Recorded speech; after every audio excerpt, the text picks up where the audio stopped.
What about somebody who didn't run a training session yesterday?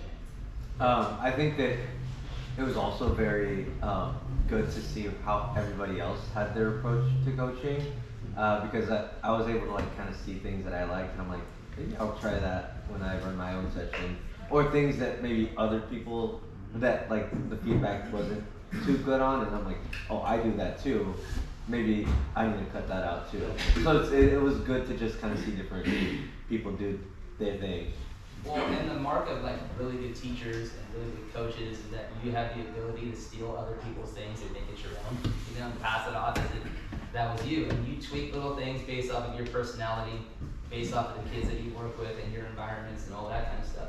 So there is a lot of value to being able to watch other people do things, because you learn something from everybody, right? You learn something that you might want to do, or you learn something that you don't want to do, and that's fine too. But taking in all that information is important. Anybody else? Yeah. I noticed that it's really easy to lose track of the coaching points and then like run the activity and forget to coach what we intended to coach.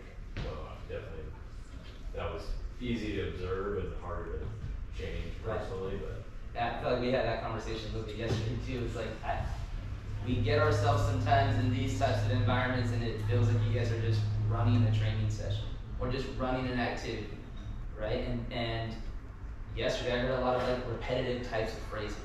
Yeah, good job, keep going. But there wasn't a ton of like information, and those are the coaching points. And you have to know when to jump in, you have to know when to step out. How long is that? Especially with those little guys yesterday, right? Like if you took too long, they were started going all over the place. Right? If you didn't give enough information, they had no idea what was going on. Even the adults didn't know what was going on sometimes. But regardless, that's true. It's like sometimes we overcomplicate things, and that's why Carlos put that up there yesterday. Yeah, we actually ran into one of the characteristics of the age group where we had one player who did not want to engage, right? She was super shy at first, and so the coach then passed her to the AC, and the AC eventually had the parent come, you know, consoled her and brought her in. So we got to see it firsthand, you know, this could happen to you. So, you know, prepared and that's knowing the age group, that's knowing the kids that are around, because they're going to come like that. I think we even said that before the training session too. It's like some of these kids may come and they might not want to play because emotionally there's a lot going on. There's people that they don't know, there's adults that they don't know, and that was something that we kind of talked a lot about in our group yesterday was what do you look like as a coach to the kid? The perception of if they're having to look up at you, you got sunglasses on or whatever it is, right? Like you are welcoming them into your environment, and that's what you kind of have control over. So the perception is a real thing, and I'm glad the girl was able to jump back in with us. But it's what happens in our home, environments all the time. Carlos, do you have anything to add to that? No. Anybody else want to share before we move on? Yeah.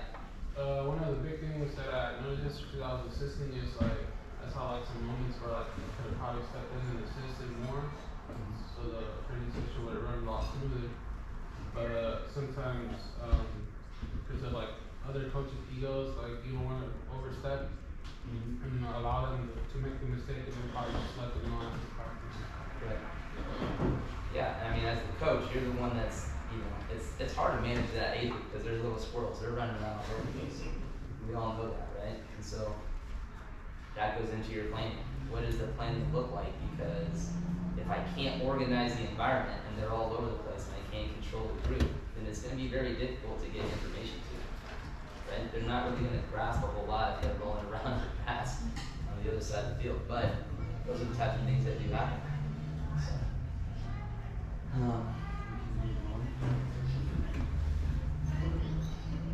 question?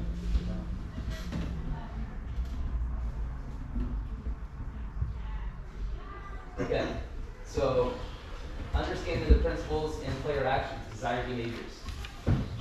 Where are we right now in terms of you guys like feeling comfortable with this? You guys have a good idea kind of where to find the material and kind of how to utilize what the framework looks like? Presentation. Oh, sorry.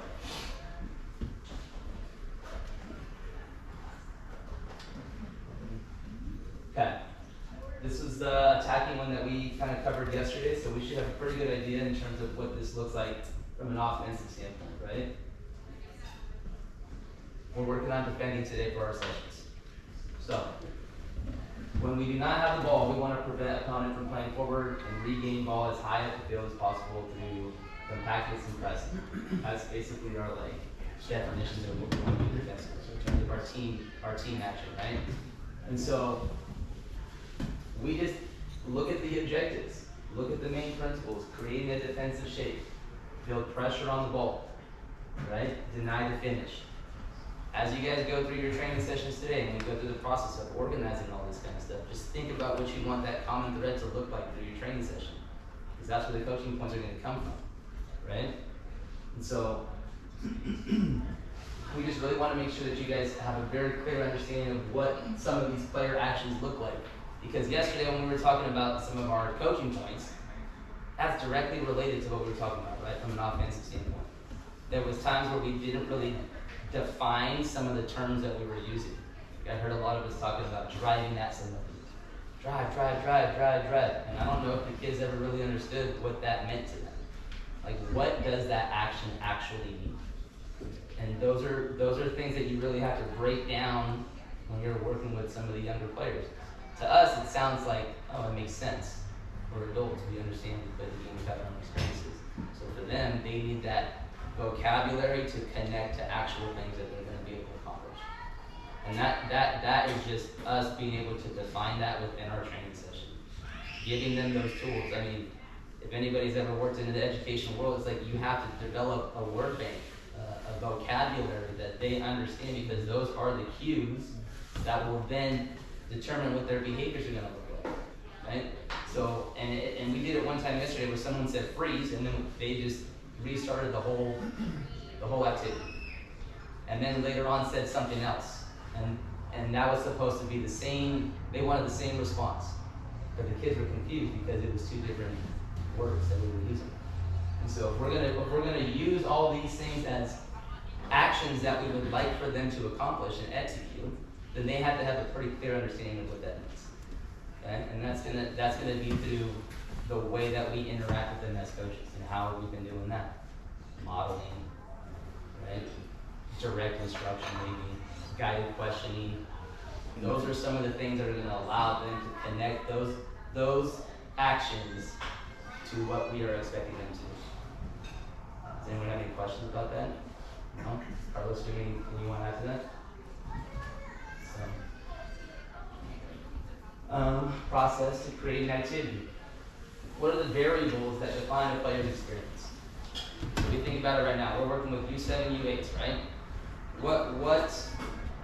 It's kind of confusing because yesterday we discussed that a lot of us now that are having U8 teams are playing 7v7. What should they probably be playing? 4v4. But regardless, we'll talk about both, the 7v7 environment and the 4v4 environment.